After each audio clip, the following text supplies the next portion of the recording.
सत्संग से सोधी आवे, नहीं जीव 84 में जावे। सत्संग से सोधी आवे, नहीं जीव 84 में जावे।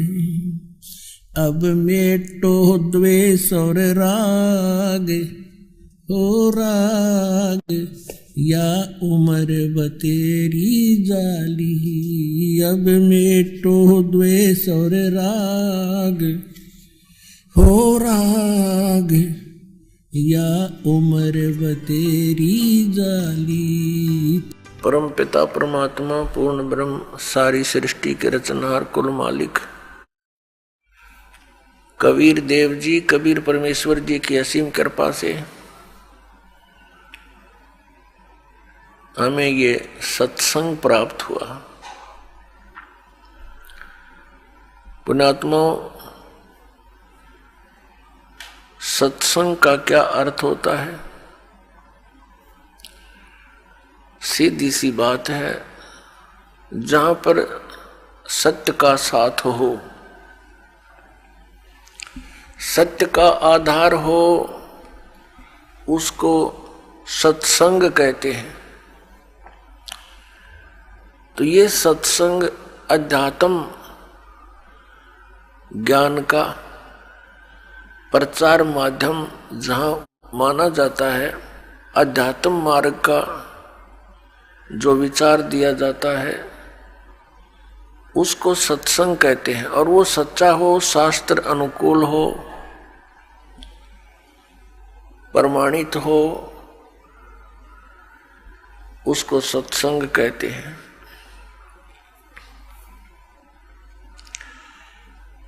अभी तक जितना भी ज्ञान सुना था वो अज्ञान था, जब तक हमें वो तत्व ज्ञान प्राप्त नहीं हुआ।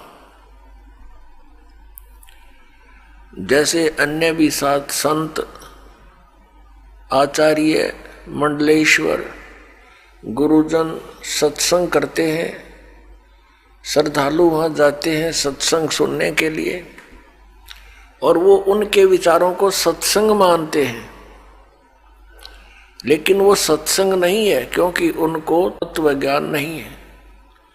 वो केवल दंत कथा, लोकवेद और शास्त्र विरुद्ध प्रचार करते हैं। वो सत्संग नहीं है। सत्संग केवल परमेश्वर ने आकर ही किया।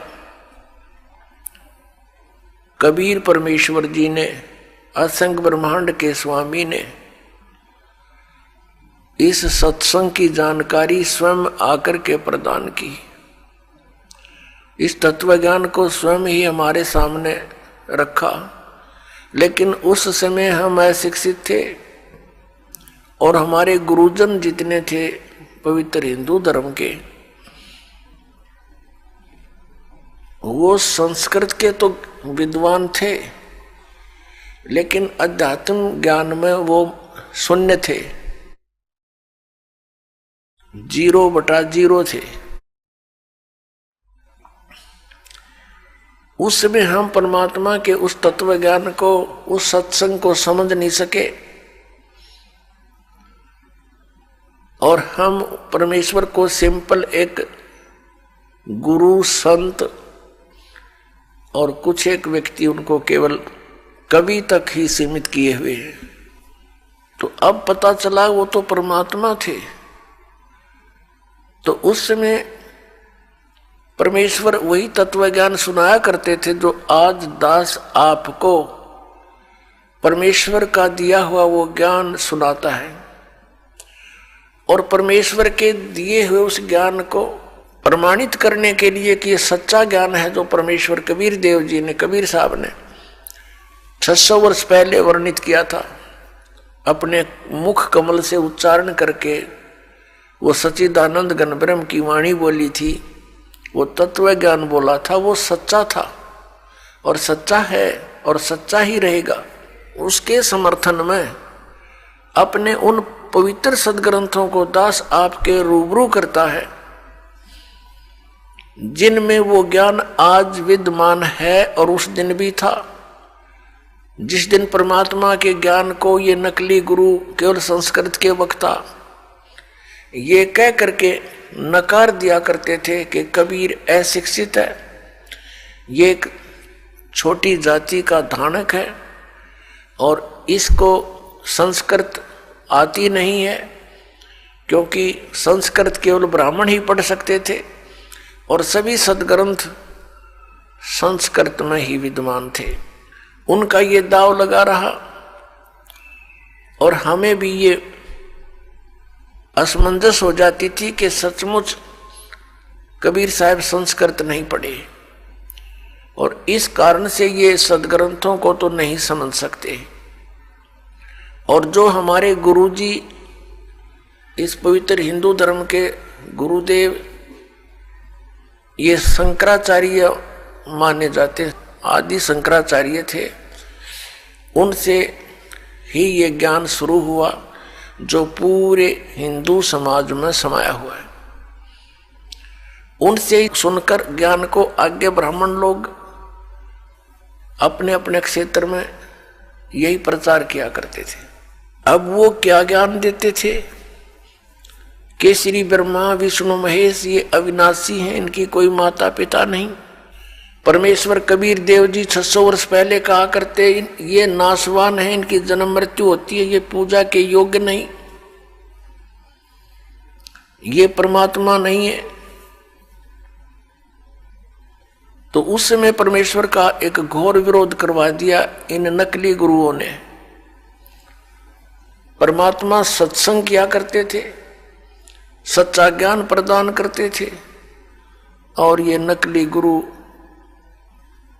आचार्य ये शास्त्र विरुद्ध ज्ञान प्रदान किया करते थे। अभी तक इनका बोलबाला रहा क्योंकि हम सदग्रंथों से अपरिचित थे। आज दया करी उस परमपिता परमेश्वर ने इस दास के ऊपर एक मेहर की, आप पुण्यात्माओं के लिए इस दास को तैयार किया, उन पवित्र सदग्रंथों को समझूं और फिर आपके रूबरू करूं। और आज हम शिक्षित हैं, सदग्रंथ लगभग सभी अनुवादित हैं। अनुवाद करता भी ये स्वयं ही है जो ये कहा करते ब्रह्मा विष्णु महेश अविनाशी है। तो पुण्यात्मा 21 ब्रह्मांड में सत्संग नहीं है इस दास के अतिरिक्त, इस बरवाला के अतिरिक्त। ये अभिमान ना समझना, ये सच्चाई समझना। अभिमान तो उस व्यक्ति को होता है जिसने अपने कोई खोज की हो, अभिमान तो उसको भी नहीं चाहिए, लेकिन ये स्वभाव है, हो जाता है। लेकिन जो ज्ञान दास आपके समक्ष कर रहा है वो तो पहले परमात्मा ने हमें दे रखा था, बख्शीश कर रखा था। दास तो उसको समझा रहा है कि भगवान ने ऐसा 600 वर्ष पहले कहा था और आज हमारे सदग्रंथों में भी प्रमाणित पाया, उस समय उनमें भी लिखा था।